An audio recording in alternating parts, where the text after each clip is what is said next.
Welcome back to the I Don't Want a Divorce podcast with Dr. David E. Clarke. That's me. If you're in a marital crisis, no matter what that crisis is, you've come to the right place. I've got a book that will address your crisis and give you a clear plan of action. If you're going through a divorce or are already divorced, I've got a book for you right here. I Didn't Want a Divorce, Now What? It will help you heal, forgive, recover, and get on with your new life. So many folks get stuck in the post-divorce phase. You don't want to be in that category. You want to move forward. God wants you to move forward. In fact, my current podcast series is based on this book, I Didn't Want a Divorce, Now What? Now, to see my books, my videos, and find out about my phone advice sessions, go to my website, davideclarkephd.com. That's Clarke with an E, davideclarkephd.com. God is graciously growing our ministry, and you can help us help more people in marital crisis. Subscribe to my podcast and my YouTube channel and share my material with others. We want to have as much impact as we possibly can for God's kingdom, helping people who are in crisis. Okay, last week I talked about younger children after the divorce. Today I'll deal with adult children after the divorce. A very common problem. Has its own challenges. After your divorce, don't be surprised when your adult children do not want to hear the truth about their father. They may blame you for the divorce. Or even if they don't blame you for the divorce, they won't care what caused the marriage to end. Most adult children do not want to talk about the marriage and the divorce.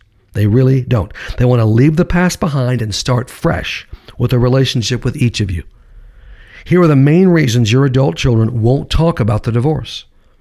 And I know these because I talk to the adult children, and this is what they tell me.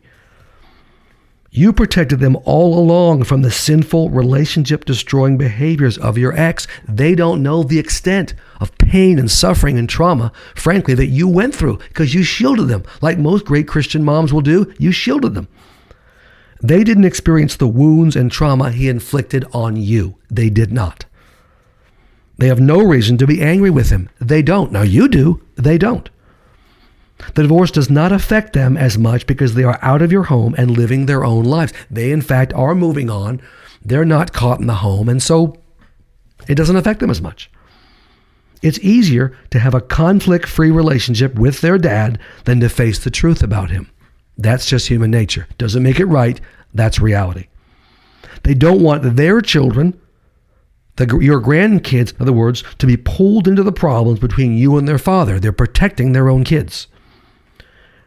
And here's the bottom line too. Your ex has had plenty of time, years in fact, years of their lives to highlight your problems and convince them the divorce was your fault. In fact, he has poisoned them. Many exes do that. Here's one divorced woman's story. And I want you to listen. I want you to take this to heart. I've seen many just like this one. My client was married for over 30 years to an abusive man. He belittled her constantly, didn't spend time with her, would never open up and share personally with her, and ignored her needs, could have cared less about her, dyed-in-the-wool narcissist. He was a serial adulterer as well, and had emotional and physical relationships with several women over the course of their marriage. He denied any adultery, of course, and was clever enough to leave no evidence. He was a smooth, charming narcissist who enjoyed helping others. He served at their church for years, gave faithfully, and so was loved and respected by the pastor and the church leaders who didn't have a clue what he was really like.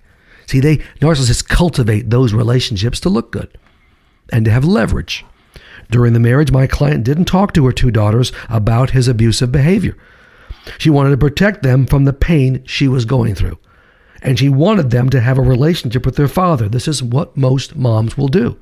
Ends up not being a good idea. He spent years making her look bad to the daughters, behind the scenes, and even in front of them. He would deliberately get her very angry and upset and tearful. He'd stay calm and say to the girls, "Mom's too sensitive. Mom is overreacting. Mom has a temper. Mom's emotionally unstable." He would create the instability and then blame her for it in front of the kids. When she came to me, she had finally divorced him to save herself. I told her, "I don't blame you. You did the right thing. God is fine with this divorce." Her emotional and physical health, though, were shot. 30 years of this takes a toll. That's why I wrote my book, Enough is Enough, How to Leave an Abusive Relationship. Get out now. before you're completely destroyed. I recommended to this dear lady that she do my divorce recovery program, the I Didn't Want a Divorce, Now What program.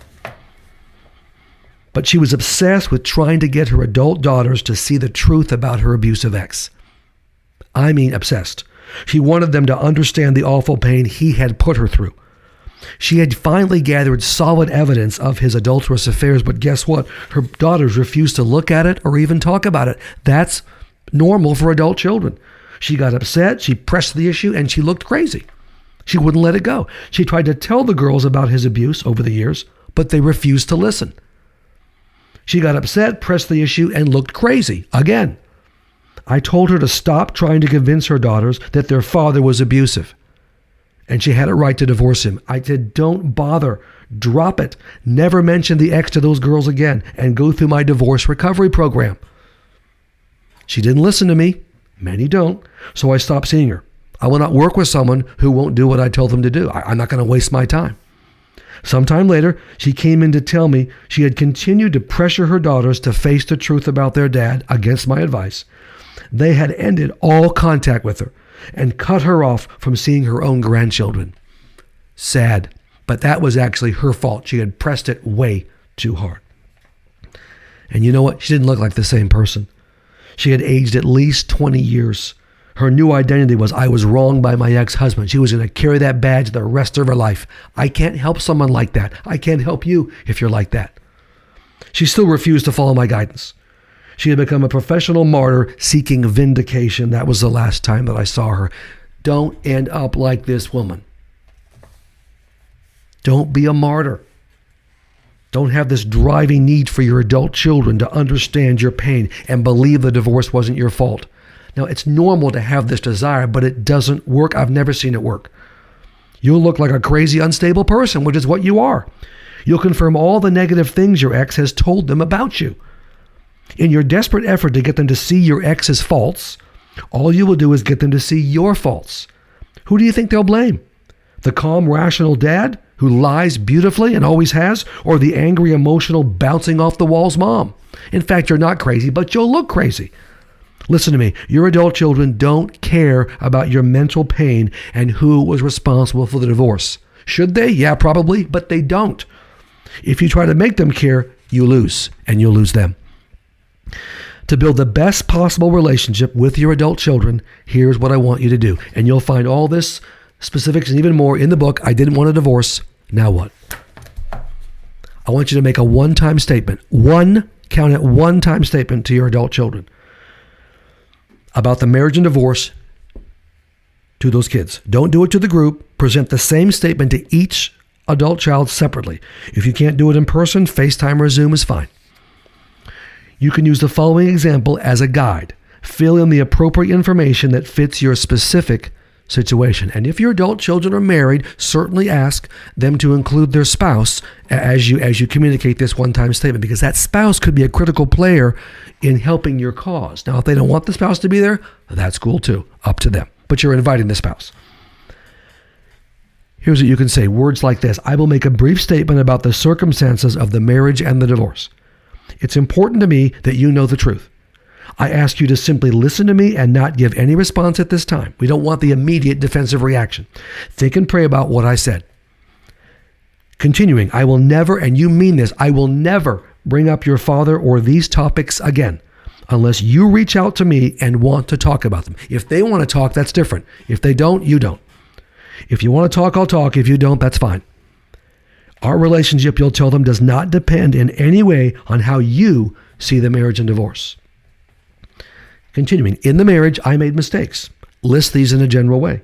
Your father also made mistakes. List these in a general way. I will take responsibility for my part in the marital problems, but I will take no blame for the divorce. Your father destroyed the marriage, not me, if in fact that was the case. I will forgive your father for the damage he did to me in our marriage. I'm working on forgiveness now. But forgiveness does not mean I will be friendly to him. I don't trust him and will avoid contact with him as much as I can. When I have to be at the same event with him, and I'm sure that will happen with the grandkids or birthday parties or weddings or funerals, whatever, I'll be pleasant and civil, but I won't talk to him. Even though I will forgive him, I won't pretend to like him. I won't act as if he never hurt me. Civil, yes. Pleasant, yes. Friendly, no. What I want is to move on and build a great close relationship with you and your children. That is your statement, and then that's it. You thank them for listening, and you never bring it up again, unless they want to talk about it. Okay, build the relationship with your children. Here's the key. The last line of your above statement says it all. After stating the truth in an honest, brief way, you drop the issue and work to build a great, close relationship with your adult children and your grandchildren. It's quite apart from your ex. He has nothing to do with it. Don't bring up your ex to your children or grandchildren, ever. He has nothing to do with these relationships. You share your life with them, and they share their lives with you. You show interest in what they're doing. You attend events with them, and you pray with them and for them.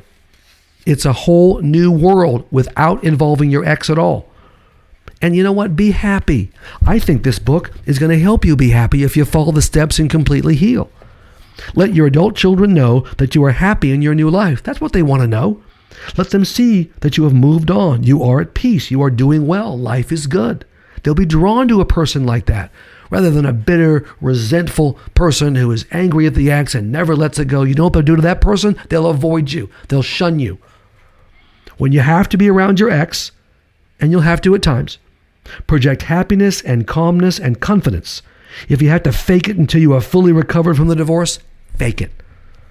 As you live a peaceful life and build your relationship with your adult children, they may see you differently. There's a chance for that, good chance, and eventually see the truth about their father.